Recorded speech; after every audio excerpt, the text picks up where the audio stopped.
local day. Okay.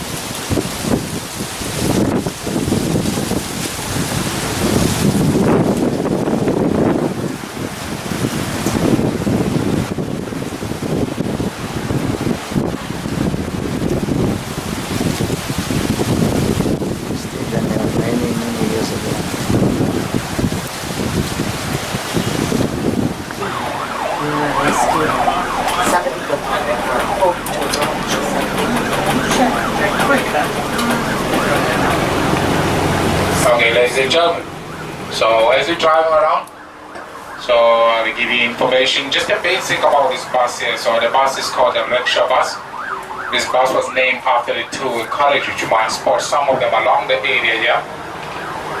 They was introduced in Durban around 1893 as a means of transport. So these buses were named after those two college. So because the bus was branded with the pictures of the rickshaw, so they ended up being called the rickshaw bus.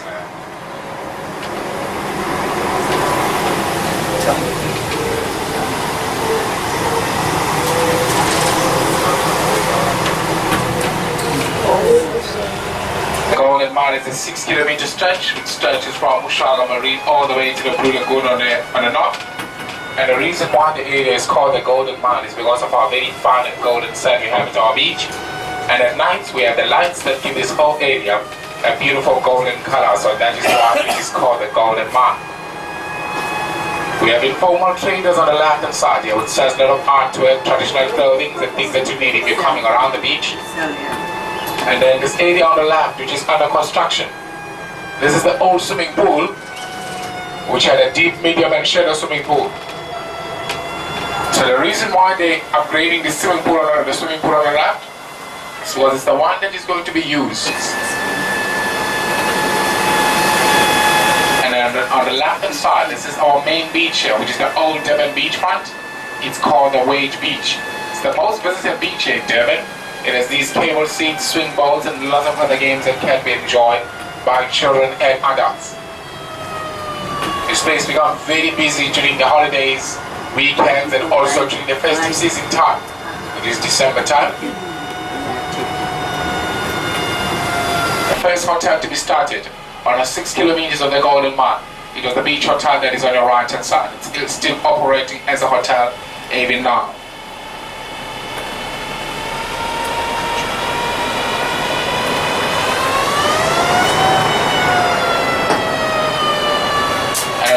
Side is the Central Beach, which is the new beach.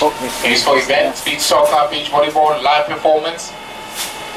And this is also the area of the land which will be converted into a sport venue during the 2022 Commonwealth Games.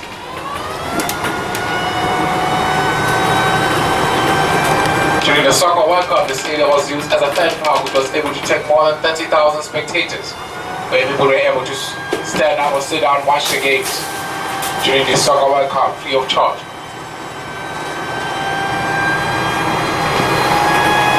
So one will ask a question about the so this area was named after the governor of the Cape by the name of Sir Benjamin D. Urban.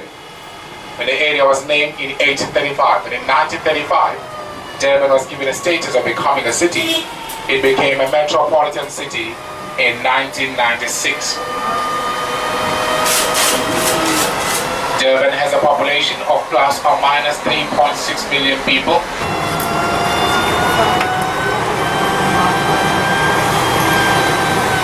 Some pushes in.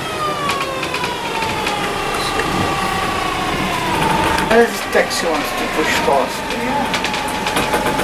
SWAT.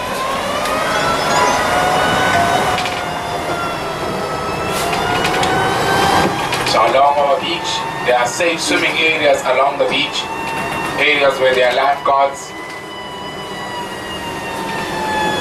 And he stops. Where they educate the public about the shark species on Tuesdays and Thursdays. On the right hand side is the Eddington Hospital, which is the largest public hospital in the province of KwaZulu-Natal. The hospital on the right hand side was named after Henry Eddington, who was the Prime Minister of Great Britain in 1801. It's the largest public hospital in the province of KwaZulu-Natal. It's under some renovations now. Okay, on the right right hand side. It is the old Eddington Children's Hospital, which was fully operating around 1936. And due to some challenges in 1986, it was shut down, moved to the main building of the Eddington. It's under renovations now. Very soon there will be KwaZulu-Natal Children's Hospital operating on a building on the right hand side. There's Eddington Beach here. Further down, it's Ushaga Marine where the pier is.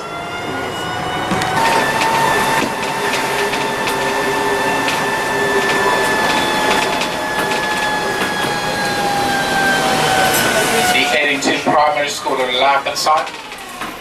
If you look more on the left hand side, a little bit back, there's the stadium there. It's used for a Durban show.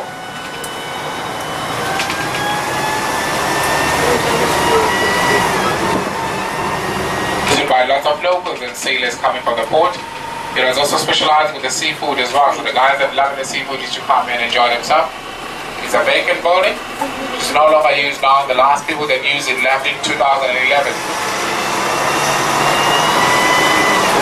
So it's one of those protected buildings which are protected by the Heritage Department, whereby if you're using it, you're not allowed to break or add anything on them unless you're given permission to do so.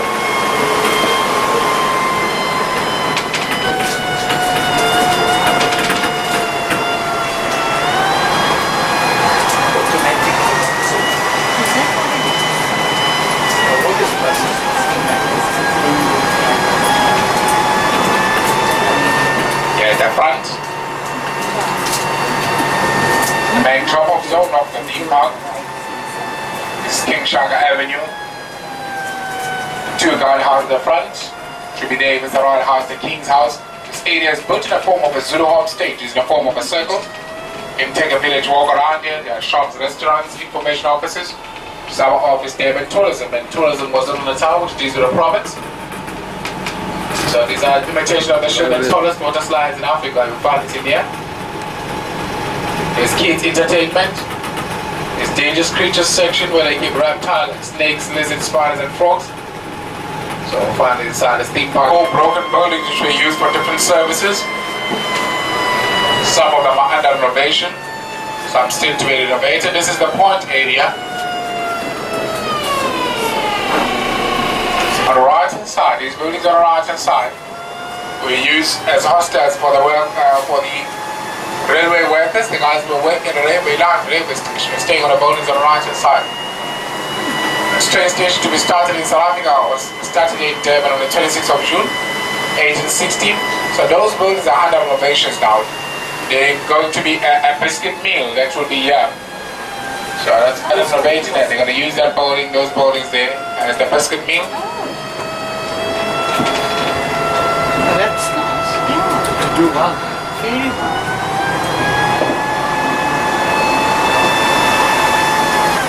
Very, very well. So this is the important waterfront area. The dog pond buildings on the right hand side still have the original architecture. People staying here permanently, some using it as office space. We have the canal along the area. So you can get gondola boats. So the first two buildings on the right hand side. Got this Hofila newspaper, the headquarters. So the newspaper just started in April 1903 by John Lamaribal de Durban. The gentleman who was the first president of the ruling party in South Africa, the ANC. He was a founder and also an editor of the newspaper. Started it in 1903.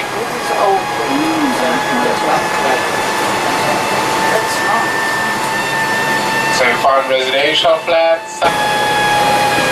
There are full-time students that attend on this institution here.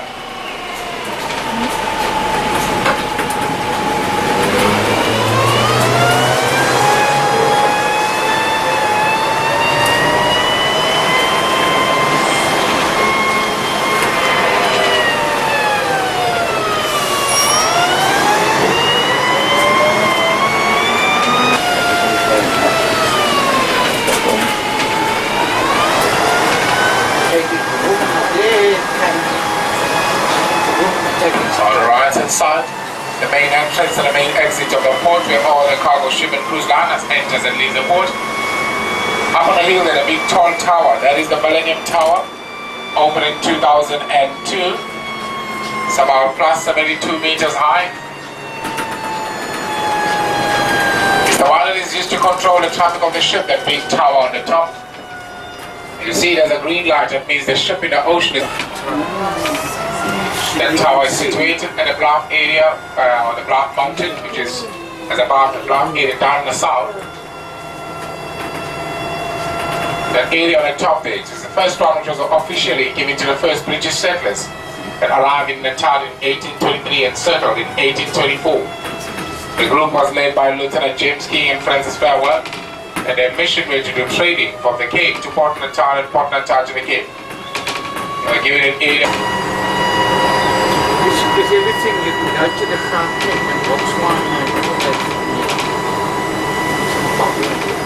I mean, all those All come through, yes.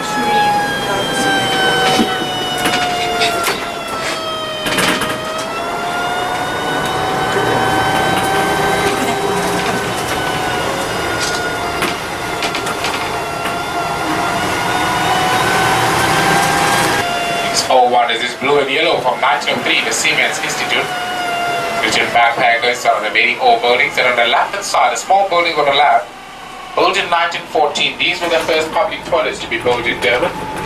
They were built in 1914, still operating as good as new. Therefore it's fallen down, it's been too many years. Then behind this restroom building on the left, where there's a gate and a train, is where the first train station was started in South Africa. Started on the 26th of June 1860, which is the first steam train in the country. It was exactly on the area on the left hand side here. It was the airport in 1936, the second main train station.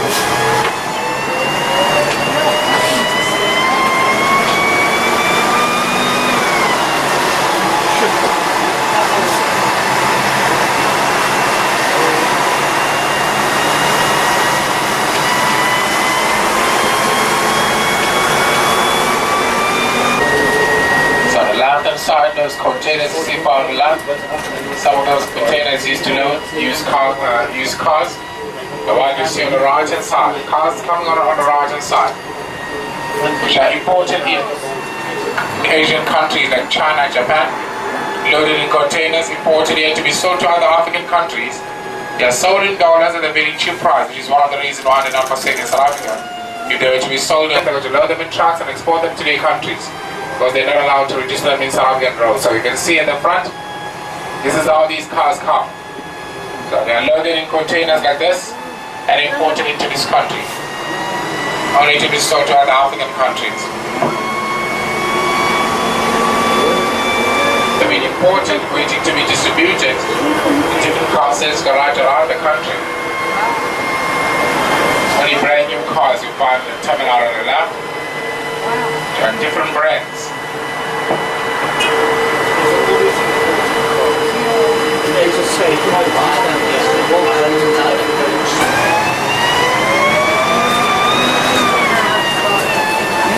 close hits out the window.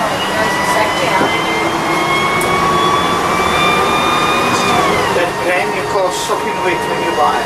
Stand out.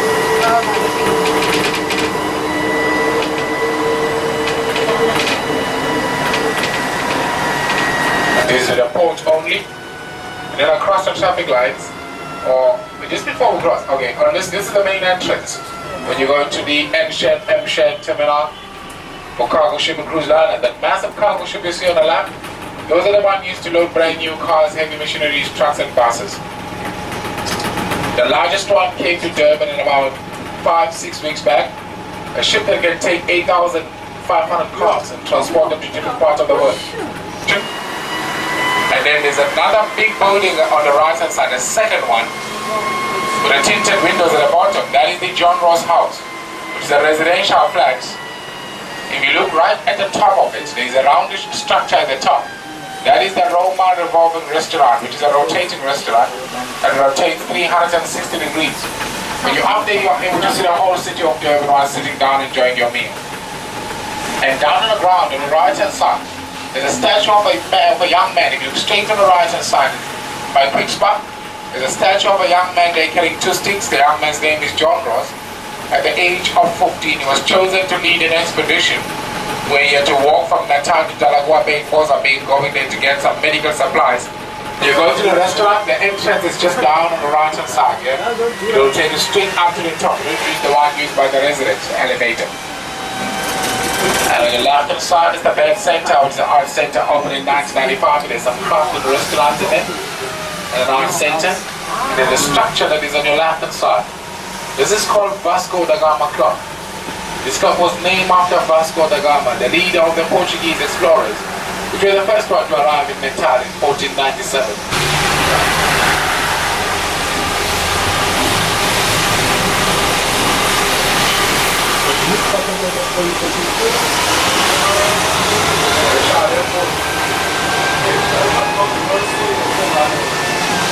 This is Margaret Mighty Avenue, the old Victoria embankment.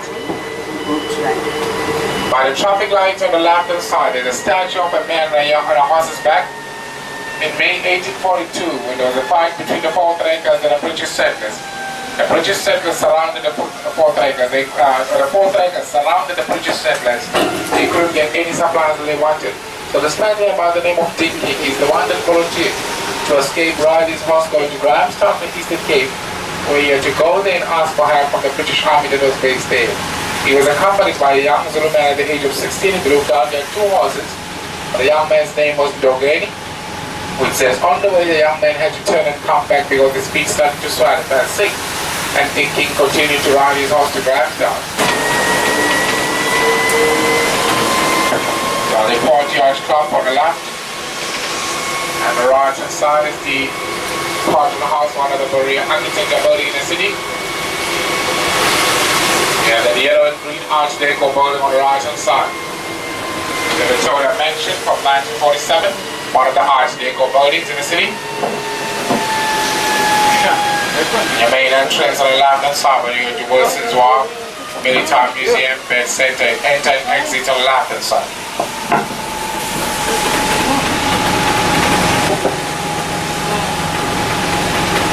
You get a harbor cruise from there as well. This is the Harbour Park area where we are. It's one of the residential area with a few buildings used for students as student accommodations.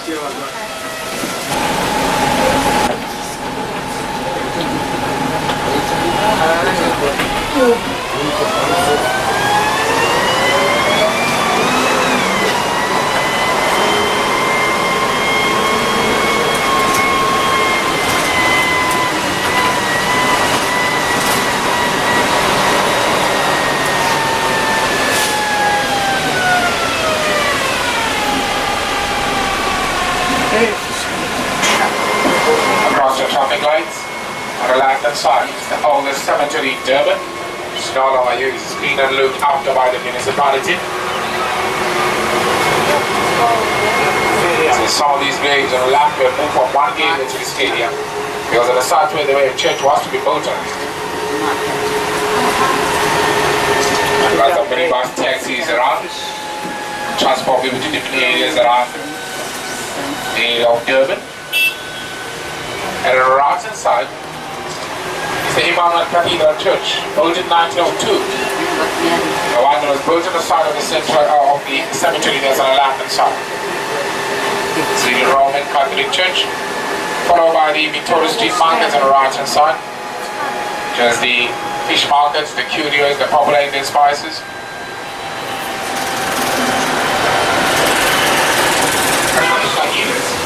And traditional medicine traders.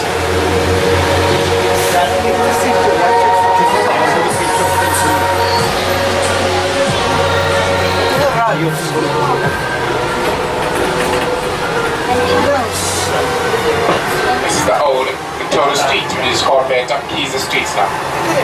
This area is known as the Indian Quarter. The reason why it's called the Indian Quarter, about 95% of all the shops around here are owned by the Indian people. Even in the early years, Indian people were located in this area, trading and staying in this area. It's one of the very busy areas in the city.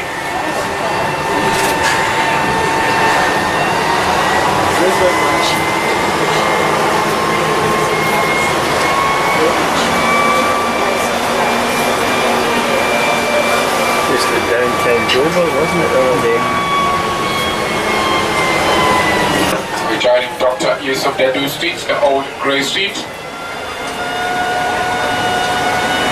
7,000 worshippers when they're also using the rooftop.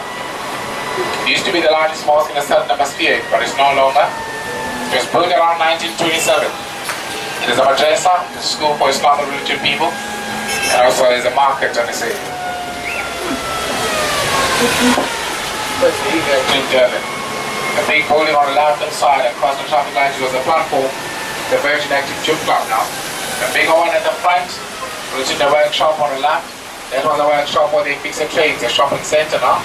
And then the one with the red bricks on the left-hand side now. This was the train station on the left. So the second main train station was on this area.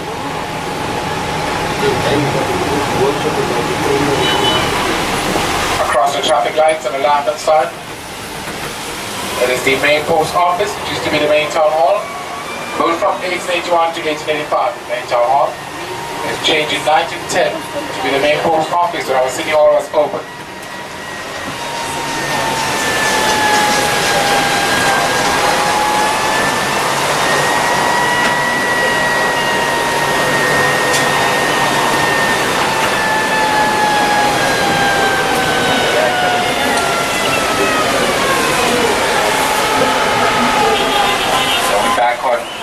Dr. Pixley Kasema Street on the right hand side. And his friends is Farewell Square, which is a statue of Queen Victoria, the first Prime Minister of the town, by the name of Sir John Robertson. The City Hall at the front on the right hand side. One opened in 1910. The building of the City Hall has the Natural Science Museum, an arts gallery and a library, which are all open to the public.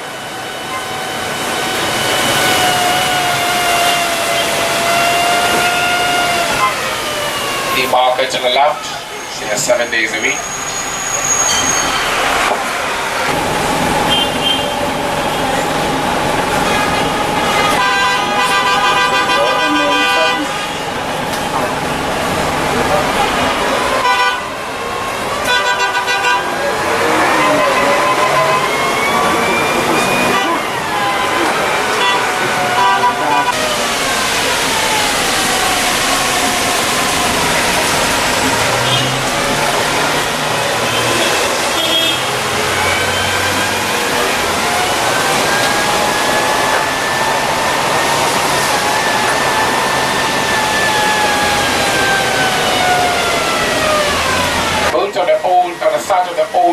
Durban Central Prison. So there was a prison here before.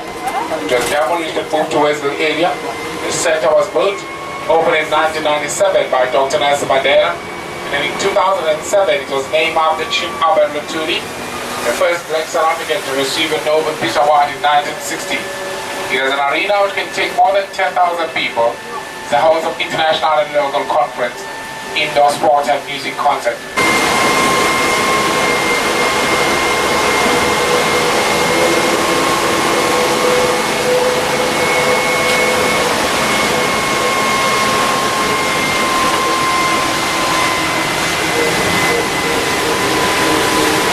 Across the traffic lights on the right hand side, one more museum, which is the apartheid museum on the right.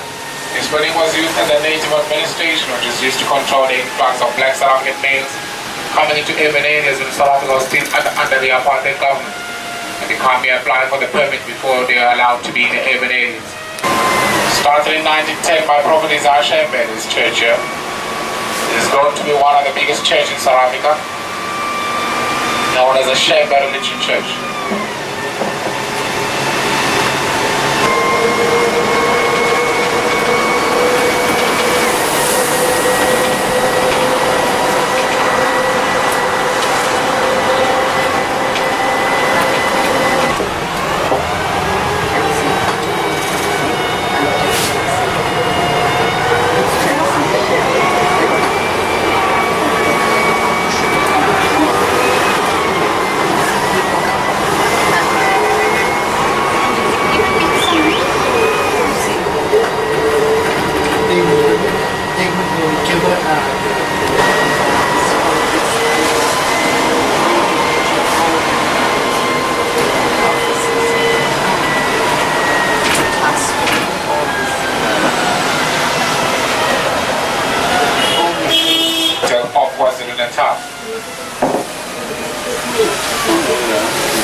market area.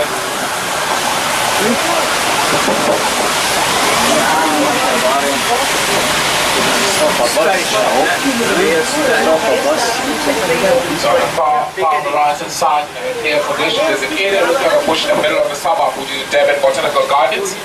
And on the left hand side, the traditional medicine market and a bridge, which has the Aburia Road train station, the second largest train station in Durban. The early morning market on the left hand side is more than 100 years old, supported vegetable market. This English market further down, while the English market is Durban University of Technology. Sugar terminals further down with a lot of segments which you cannot see them clearly. And the area down here is known as the Wow Junction, the locals call it the market area. It's dominated by informal traders and minibus taxi ranks.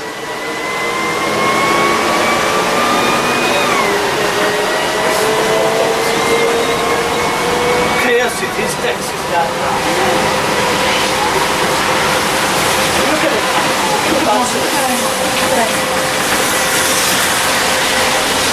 Across the freeway on the right hand side is the Steve Beagle campus, Durban University of Technology. The Maria area on the left hand side.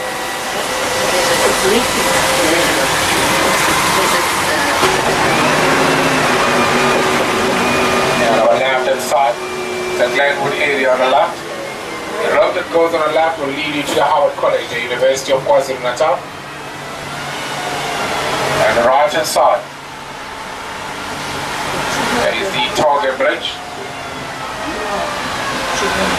So the area on the right hand side used to be a toll plaza. It was once a boundary area as well. Around 1854, it was the area where people used to enter when they come into the town of Durban, coming to other parts of the province. They used to enter on the side here. It changed to toll plaza.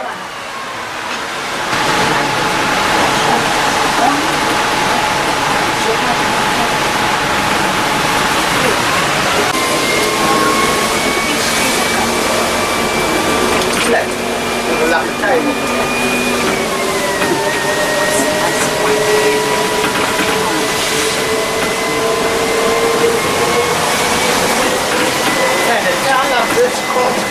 Again, the top of this area on the left hand side is the crowded cemetery on the left. So the first white young lady to be buried in Durban was buried in the cemetery on the left hand side here. Her name was Julia. She was the daughter of Alan Gardner. She passed away on a ship when she was coming to see her father in Durban and buried in the cemetery. The road on the left was named after her. It's called Julia Road.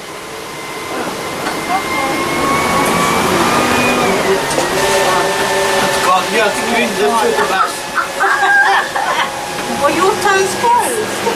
Yeah, I don't know.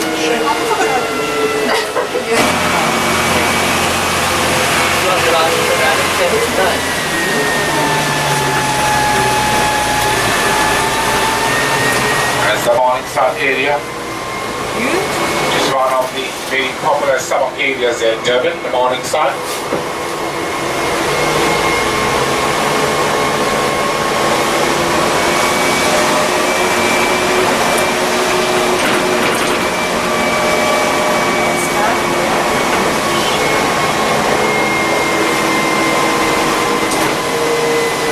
What must we do about it now? No, all of the night. What is it? I'm telling you, Dad, you must just check on the inside. You must check on it just I'm telling you, it's sky high that night. Discussion. So up on the top there, that house on the hill with a tall tower, that's a state president's house. So whenever the president of the Republic of South Africa is around here in Durban, he stays in the house up on the hill there. The house used to be called the King's House. It was used for the kings before, but not local kings, dignitaries that were coming from overseas. So it was called the King's House. And when South Africa became a democratic nature site, and when no one is allowed to cut any trees or kill any species around this area. That's my boat.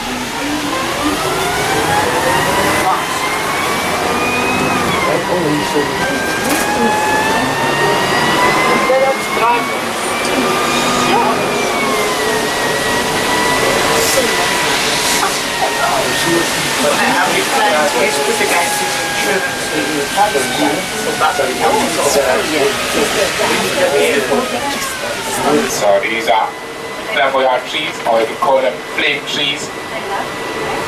But many of them during this time are blossoming these flowers.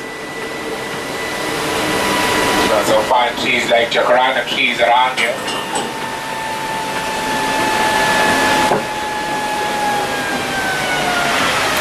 Stadium.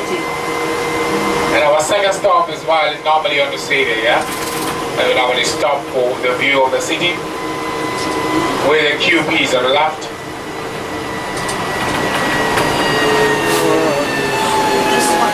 So we have low visibility today, it seems.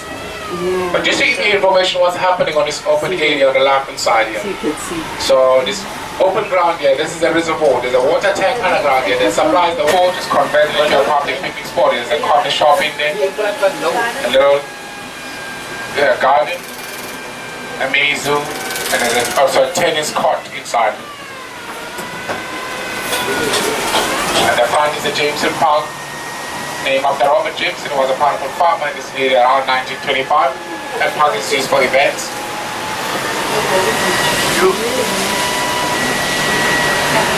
Just first.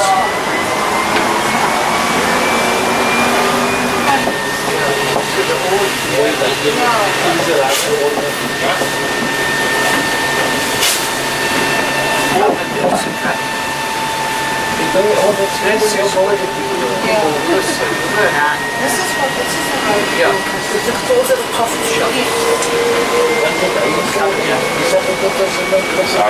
Fine. A number of activities around this area, especially those that love entertainment. So you get a lot of them around this area. There are restaurants, hotels. This is I'm sick and everything. I can have some. We find nice clubs around. Residential apartment is about 4 churches in a row. There are already lots of different features which attract a lot of people into this area, yeah? Especially those that love entertainment. It's further out and it's the Morningside area. I think you could pray afterwards and let the next church. Holy Tree Church on the right, followed by Cortes Hotel. The tall building on the left hand side is the African Art Center, which has a lot of artwork done by local people. It's followed by our head offices. The tourism head offices on the left hand side. Didn't even know that, no? Shows you a little on here.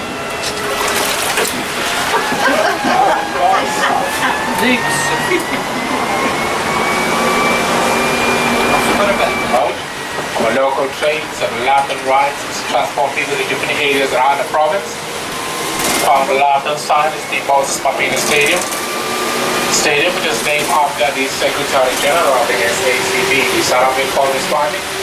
Mr. Moses Mapina was born in Pietermaritzburg. Unfortunately, he passed away in exile in Mozambique. His remains were returned to the country in 2006. So the stadium was named to honor him. Stadium takes a capacity of 56,000 spectators and can be upgraded up to 80. It has activities which you can do. The big arch on the top, which was imported in Germany. It has 550 steps, so you can walk from the ground to the top of the stadium. And there's a swing similar to bungee jumping. It's 90 meters away from the soccer ground. The sky car and another part imported in Switzerland to take you to the top of the stadium. And when you are at the top, you are able to see the whole area of Durban, 360 degrees view of the area of Durban. The material that covers the stadium on the top, which covers 95% of the spectators. Your front cafe on the left, there's jungle gym for children to play, the restaurant.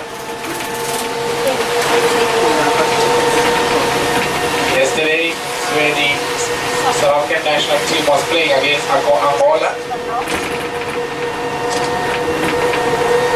On the right hand side, the rugby team.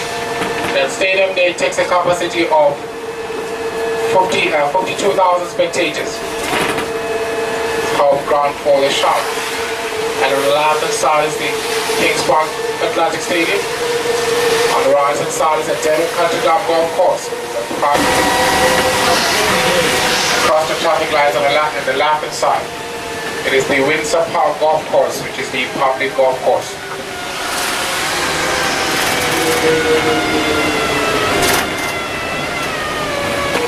It has the green corridor offices. There's some restaurants around there. You can also hire bicycles, do canoeing, and also do get historic walk tours with the green corridor staff.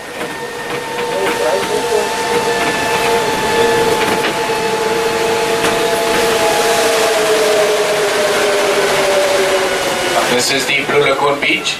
It's more popular with fishing this area. It's part of the Golden Mile.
Far from home now.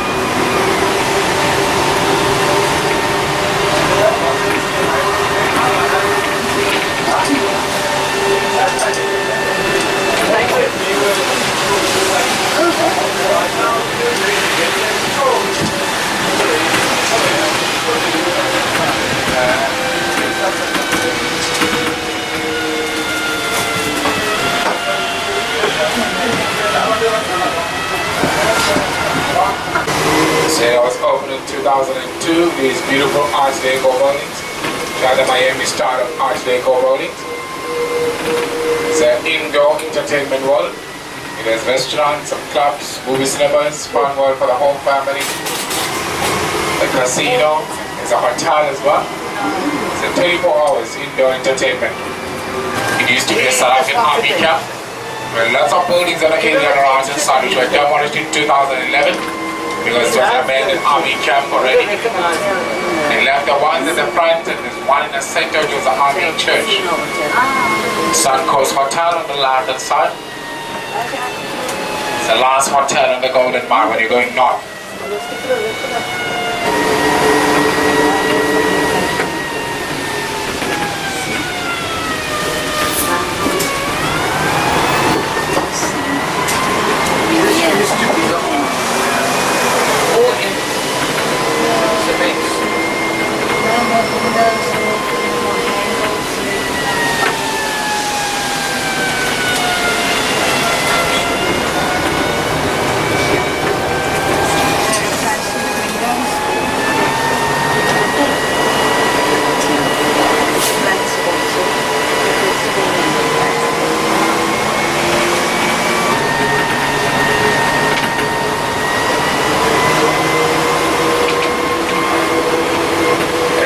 To the left hand side, the former traders is the mini town area on the left. You look inside, it's an imitation of the town of Durban. Some buildings, a stadium, sugar terminal, the port imitates the town of Durban, the area on the left. It has entrance fees for children.